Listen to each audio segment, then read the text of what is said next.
1984 सिख विरोधी दंगों से जुड़ी सरकारी फाइलें आज तक जनता के सामने पूरी तरह से क्यों नहीं प्रेजेंट हुई।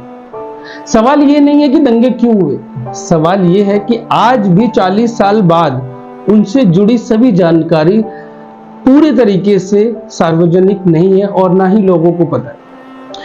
तो नमस्कार, देखो टीवी न्यूज की series RTI file number XYZ की पहली फाइल मैं खोलने जा रहा हूं, जो बिल्कुल भी कहीं से कॉपी या कहीं से ली नहीं गई है। ये सिर्फ और सिर्फ सरकारी आंकड़ों और संबंधित वेबसाइटों, गवर्नमेंट के संस्थानों से दी गई आरटीआई फाइल्स के जवाब के कुछ पहलू हैं। ये पहली जो फाइल है तो संवेदनशील पर बहुत जरूरी भी है।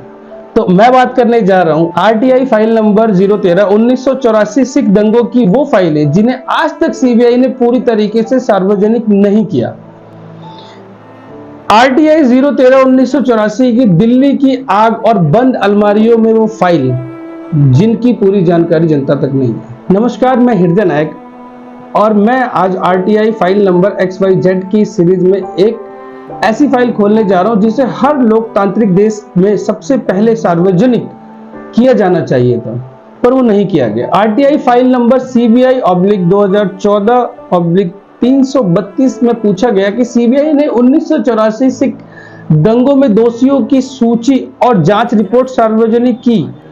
जवाब क्या मिला आपको ये बता देता हूं मैं।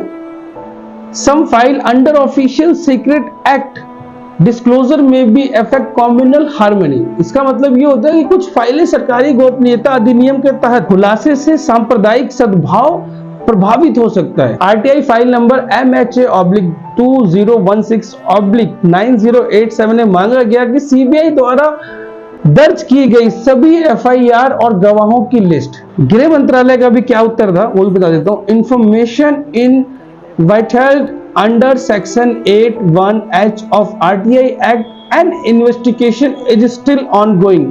इसका मतलब यह है कि आरटीआई के अधिनियम की धारा 8H के तहत जानकारी को रोक दी गई है क्योंकि जांच अभी जारी है। नानावती कमीशन रिपोर्ट 2005 के अनुच्छेद आज भी बैक आउटडेटेड है। आरटीआई फाइल नंबर law/2018/1270 के अनुसार दंगों में शामिल नेताओं के नामों की सूचना सार्वजनिक नहीं की जा सकती, तो ये राष्ट्रीय हित के विरुद्ध होगा। आज तक सिख दंगों में कुल 442 एफआईआर में से 230 को लापता बताया गया। आरटीआई से यह भी सामने आया कि 80% केसों की चार्जशीट तक दाखिल नहीं गई। क्या आरटीआई एक्ट का मूल उद्देश्य ये नहीं था कि आम नागरिक न्याय की प्रक्रिया देख सके? फिर 1984 की फाइलें इतने वर्षों बाद भी क्लासिफाइड क्यों हैं? क्या यही वजह है कि सीबीआई ने उन गवाहों को सुरक्षा नहीं दी जिन्हें संसद तक के नाम बताए? आरटीआई में मांगे गए फुटेज, कॉल रिकॉर्ड और एसएचओ की डायरी सब नष्ट बताई गई। सीबीआई और गृह मंत्रालय के बीच इन फाइलों के पिंग पोंग में न्याय कहीं खो गया। खैर,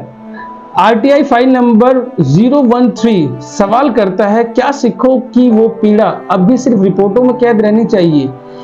ये एक देश जहां सत्यमेव जयते का चिन्ह में लिखा हो, वहां इतनी बड़ी त्रासदी का सच आज भी क्यों छुपा है?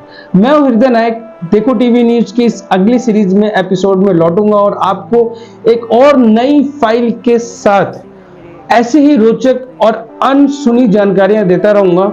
तो बने रहिए हमारे साथ, अपने राय हमें कमेंट बॉक्स में जरूर लिखें। आरटीआई फाइल नंबर XYZ की सीरीज में देखते रहिए, बने रहिए हमारे साथ। देखो टीवी न्यूज, सच दिखता है। और मैं हृदय नायक, नमस्कार।